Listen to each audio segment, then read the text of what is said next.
Isabella Rossi, or Izzy as she preferred, was not born into wealth. She carved her path through the glittering, deceptive landscape of America. Her mind was a sharp, intricate tool. She saw the world as a series of locks, and she was the master locksmith. Independence was her creed. She answered to no one. She built her own empire, brick by stolen brick. Her fortune was a testament to her cunning, a monument to her audacity. She played a dangerous game, and she played it exceptionally well, always one step ahead.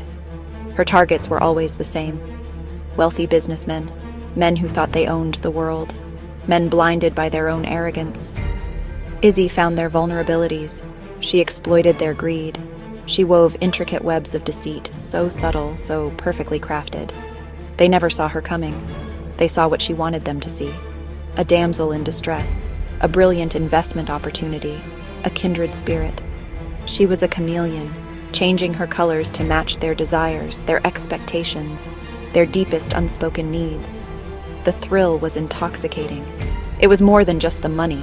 It was the challenge, the intellectual dance, the feeling of control. She had grown up feeling powerless. Now she held the strings. She pulled them with precision. Each successful con was a victory, a confirmation of her intellect, her skill. America, the land of opportunity, had offered her a very specific kind of opportunity. She had seized it with both hands, unafraid of the shadows that clung to her chosen profession. She didn't see herself as a villain, not truly. She saw herself as an equalizer. These men, they had so much. They often acquired it through means not entirely dissimilar to her own, just cloaked in legality. Or so she told herself. This justification was a thin blanket, but it kept the chill of conscience at bay. For a while, anyway. Her life was a carefully constructed illusion, and she was its chief architect, its star performer, its sole beneficiary. Or so she thought. The targets were always meticulously researched. Izzy spent weeks, sometimes months, understanding their routines, their desires, their weaknesses. She knew their favorite restaurants, their preferred brands of scotch, the skeletons in their closets. This information was power. It was the foundation upon which her elaborate schemes were built. She saw these men not as people, but as puzzles. Complex, yes, but ultimately solvable. And the solution always led to their bank accounts. The cons themselves were masterpieces of manipulation. Sometimes it was an investment scam, promising impossible returns on a non-existent tech startup. Other times it was a more personal deception, playing on a lonely heart or a bruised ego. Izzy could be anyone: the grieving widow with a hidden inheritance, the ambitious entrepreneur with a revolutionary idea, the innocent ingenue caught in a difficult situation. Each role was played with Oscar-worthy conviction, leaving her marks bewildered and significantly poorer. Success was a constant companion. The money flowed in, a steady stream enriching her carefully hidden accounts. She bought properties under false names. She invested in legitimate businesses, a way to clean the tainted cash. She lived a life of quiet luxury, never too flashy, never drawing unwanted attention. The greatest triumph was not the wealth itself, but the flawless execution, the clean getaway, the knowledge that she had outsmarted them all again and again. Yet the gilded cage of her success had its own limitations. The constant vigilance, the inability to form genuine connections. Every interaction was transactional. Every smile, every gesture was part of the act. The victories, while sweet, had a bitter aftertaste. The more she accumulated, the more isolated she became. The high walls she built to protect her fortune also kept out the world, kept out the possibility of a life beyond the intricate lies she spun. Izzy was brilliant, but she rarely worked entirely alone. She understood the value of a skilled team. Her primary partners were Marco and Leo. Marco was the charmer, the face man. He could sell ice to an Eskimo, his smile disarming, his words like honey. He opened doors that Izzy's more reserved demeanor might have kept shut. He was smooth, confident, and utterly immoral, perfect for luring in their unsuspecting prey with a handshake and a captivating tale. Leo was the tech wizard, the ghost in the machine. He handled the digital side of their operations. forged documents that looked utterly authentic, created fake websites and online personas, bypassed security systems with an ease that was almost frightening. He was quiet, intense, his fingers flying across keyboards, weaving a digital net that was as crucial to their success as Izzy's strategies or Marco's silver tongue. Together, they formed a formidable trio, a syndicate of shadows. Their collaboration was a symphony of deceit. Izzy would devise the overarching plan, identifying the target and the angle of attack. Marco would make the initial contact, building rapport, laying the groundwork. Leo would provide the necessary technological support, creating the illusion of legitimacy. Then Izzy would step in, the closer, delivering the final, convincing performance that sealed the deal. They moved like a well-oiled machine, each part functioning perfectly, each contributing to the ultimate goal. The spoils were divided, usually according to the risk and effort involved. There was a professional understanding between them. Trust, in their line of work, was a fragile commodity, but their shared success had forged a bond of sorts. It was a business relationship, built on mutual benefit and a healthy respect for each other's skills. They celebrated their victories together, a small circle of conspirators in a world they viewed as their personal playground, their hunting ground. Then came Alex. He was introduced to the team by Marco, vouched for as a specialist in logistics for a particularly complex con they were planning. Unlike Marco, Alex wasn't overtly charming. Unlike Leo, he wasn't a reclusive genius. He was different. He had a quiet intensity, an observant nature. He spoke little, but when he did, his words were thoughtful, precise. There was a calmness about him that was unusual in their high-strung world of constant performance and underlying tension. Izzy, usually so adept at reading people, found Alex harder to categorize. He performed his role flawlessly, his contributions proving invaluable. But there was something in his eyes, a hint of weariness perhaps, or a depth that she hadn't anticipated. He looked at her sometimes, not with the calculating gaze of a fellow con artist assessing a partner, but with something more. Something that made her own carefully constructed facade feel a little less secure, a little more transparent. She found herself watching him too, observing his quiet competence, the way he handled pressure without Marco's bravado or Leo's nervous energy. He had a moral compass that seemed, if not entirely straight, then at least pointing in a direction different from theirs. He did his job, but he didn't seem to revel in the deceit in the same way Marco did, or find the intellectual puzzle as stimulating as Izzy did. He was an anomaly in their carefully curated ecosystem of deception. Slowly, almost imperceptibly, a connection began to form between Izzy and Alex. It started with shared glances during planning sessions, quiet conversations after the others had left. They talked about things beyond the next mark, beyond the intricate details of their schemes. They talked about books, about music, about places they'd never been. For the first time in a long time, Izzy found herself speaking without a script, without an ulterior motive.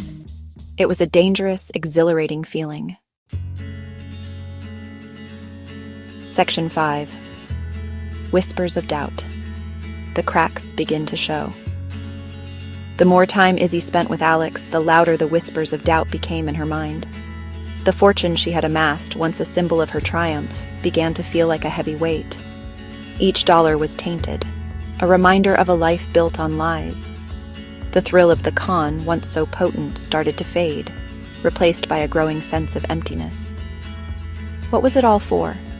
The luxury felt hollow when there was no one genuine to share it with, no real peace to enjoy it in. Alex was different. He didn't judge her past, but he also didn't celebrate it.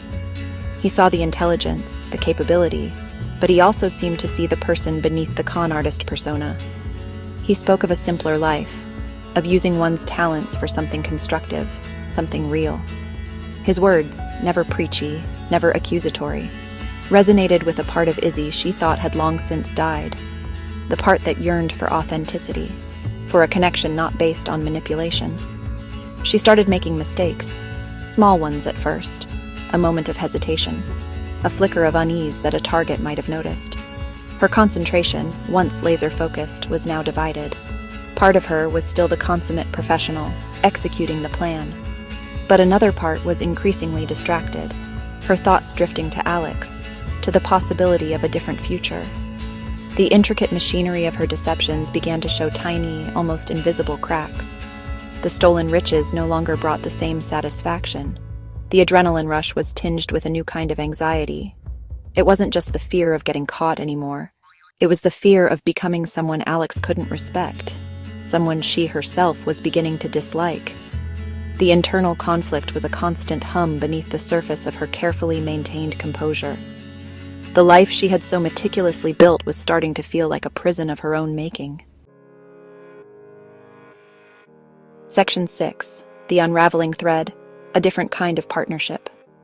Alex, it turned out, felt the connection too. He confessed his feelings for Izzy one evening, not with grand pronouncements, but with a quiet sincerity that disarmed her completely. He spoke of his own weariness with their shared lifestyle, his desire for something more meaningful. He saw a future with her, but not this future. Not one built on the ruins of other people's trust. He wanted a life with Izzy, the woman, not Isabella Rossi, the master con artist. His confession opened a floodgate of emotions within Izzy. Love, hope, fear. The idea of a normal life, an honest life, had always seemed like a distant, impossible dream. But with Alex, it suddenly felt within reach. They started dreaming together, sketching out possibilities. A small business, perhaps. A quiet town, far away from the glitz and grime of their current existence. A life where they wouldn't have to look over their shoulders. A life built on truth, not deception. This new, shared dream began to take precedence over the old ones. The allure of one last big score, which Marco was already planning, seemed less appealing. The risks seemed greater, not just to her freedom, but to this fragile new hope she nurtured with Alex. The thought of deceiving another person, of weaving another web of lies, now filled her with a profound sense of distaste. The game had lost its glamour. The masks had become too heavy to wear.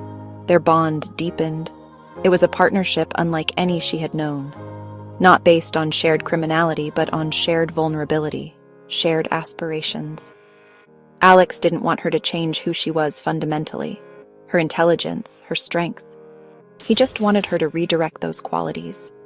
He believed in her capacity for good, a belief that Izzy herself was only just beginning to entertain. The thread of their old life was unraveling, and a new one, stronger and more vibrant, was being woven. Section 7. Confrontation in the Den. The old guard resists. Marco and Leo were not blind.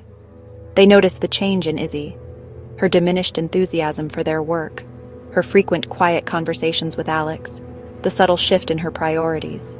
Marco, ever pragmatic and profit-driven, saw it as a threat to their lucrative enterprise. Leo, more socially awkward but fiercely loyal to their established dynamic, felt a sense of unease and betrayal. The well-oiled machine was sputtering. The confrontation, when it came, was inevitable. Marco cornered Izzy after a planning session for their next big con. He was direct, his usual charm replaced with a cold, hard edge. "What's going on with you, Izzy?" he demanded. "And with him?" He accused her of losing her focus, of jeopardizing their safety and their income. He reminded her of where she came from, of the success they had built together. He painted Alex as an outsider, a weakness. Leo, usually quiet, chimed in, his voice laced with a rare display of emotion. He spoke of loyalty, of the unspoken pact between them. He couldn't understand why Izzy would even consider throwing it all away. For what? For some romantic notion? They tried to appeal to her logic, to her ambition. They reminded her of the risks of leaving, the enemies they had made.